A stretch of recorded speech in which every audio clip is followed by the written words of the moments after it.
నమస్తే రైతు సోదరులందరికీ రైతులందరికీ కూడా నమస్కారము. నేను మీ ఏడుగొండలు యువ రైతు ఏడుగొండలు. మరి ఈరోజు మరి రోజు రోజుకు నాకైతే రేవంత్ రెడ్డి గారి మీద అయితే అభిమానం అయితే పెరుగుతుంది. ఎందుకు పెరుగుతుంది అంటే నాకు రుణ విముక్తం చేసినందుకు అతని పైన అభిమానం అట్టహాసంగా పెరిగిపోతుంది. నాకు చాలా గొప్ప సహాయాన్ని అందించారు వాళ్ళు, రేవంత్ రెడ్డి గారు, వారి ప్రభుత్వము, వారి మంత్రివర్యులు, వారి సహచరులు అందరూ కూడా. మరి ఈరోజు నేను ఇంత హ్యాపీ ఆనందంగా ఉన్నానంటే మరి కాంగ్రెస్ ప్రభుత్వంలో నేను భారీ రైతు రుణాన్ని రైతు సహాయాన్ని పొందాను కనుక మళ్ళీ మీ ముందుకు రావడం జరుగుతుంది. మరి రేవంత్ రెడ్డి గారు వచ్చారు.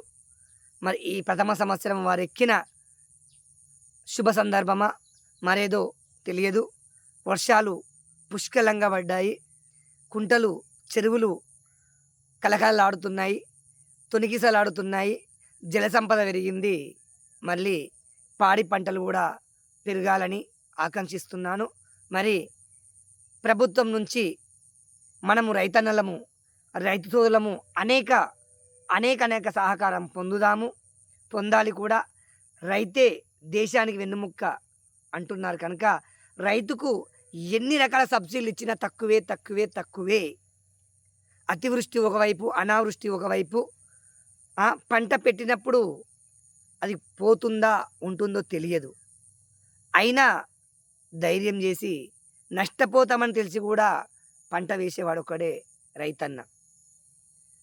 నష్టపోయినా ఎంత లాస్ అయినా మళ్ళీ పంట పెట్టేవాడు రైతు ఒక్కడే. కావున చాలామంది అంటుంటారు రైతులకు అవి ఇస్తున్నారని. మాకు అన్నీ ఇస్తేనే మీరందరూ మంచిగా ఉంటారు. వెన్నుముక్క ఒకటి మంచిగా ఉంటేనే మిగతా భాగాలన్నీ పనిచేస్తాయి. మరి ఆ దేశానికి వెన్నుముక్క లాంటి రైతుకు ఎన్ని ఇచ్చినా తక్కువే. ఇది నా సొంత అనుభవము. పొద్దున లేచి నిద్ర లేచి మళ్ళీ పడుకుంటే కూడా కలలో కూడా మరి వర్షం పడిందా పడలేదా, పడితే పరిస్థితి ఏంది, పడకపోతే పరిస్థితి ఏంది, పాడి పంటలేంది అని అనుక్షణం ఒక కంట నిద్రపోయి ఒక కంట మేలుకుండేవాడు ఎవడయ్యా అంటే ఒకడు జవాను, ఒకడు రైతన్న, ఇద్దరు మాత్రమే. వాళ్ళ కంటి నిండా నిద్రపోయే ఆప్షన్ ఉండదు.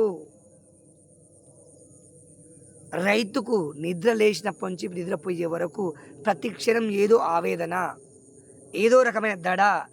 పండిన పంట చేతికి వస్తుందా లేదా తెలియదు. కలంలోకి తీసుకుపోయిన తర్వాత ఏ వర్ష ప్రభావంతో మొత్తం తడిసిపోతుందో తెలియదు. ఏ పందులు తింటావో తెలియదు, ఏ ఉడతలు తింటాయో తెలియవు. కండ్ల ముందు పంట చేజారిపోతుంటే నిశ్చేషుడై నిలిచిపోయేవాడు ఎవడయ్యా అంటే ఒక రైతన్న ఒక్కడే. కావున రైతులకు ఈ రేవంత్ రెడ్డి సర్కారు ఎన్ని సబ్సిడీలు ఇస్తుందో అన్నీ ఇవ్వండి. రైతు క్షేమమే రాష్ట్ర క్షేమము, రైతే రాజ్యము.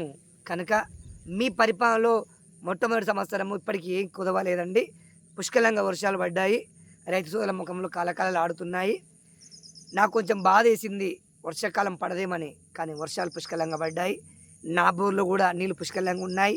మరి నేను కూడా చాలా ఆనందంగా ఉన్నాను. కావున రేవంత్ రెడ్డి గారి ప్రథమ సంవత్సరము ఇప్పటికీ విజయవంతంగా, వారి రాజ్యమేలే రాజు మంచివాడైతే వర్షాలు పుష్కలంగా ఉంటాయి. మంచివాడైన రాజుకే, చెడు అయిన రాజుకే. కనుక ఈ మంచితనాన్ని, ఈ వర్షాలను కూడా నేను రేవంత్ రెడ్డి గారికి మరి ఆపాదిస్తున్నాను. మంచిని రేవంత్ రెడ్డి గారికి, చెడు ఉంటే కూడా అది కూడా ముఖ్యమంత్రి వర్యులే బాధ్యత వహించాలని కోరుకుంటున్నాను. ఈ సంవత్సరం మీ పాద ముహూర్తం అయితేనేమి మరేదైతేనేమి చక్కగా రైతులకు రుణమాఫీ చేశారు. మరి వర్షాలు కూడా పుష్కలంగా పడ్డాయి. మరొకసారి మీకు రైతు సోదరుల అందరి తరపున కూడా నేను మీకు ధన్యవాదాలు తెలియజేసుకుంటున్నాను. జై శ్రీరామ్, జై హింద్, జై భారత్ మాత, జై జవాన్, జై కిసాన్.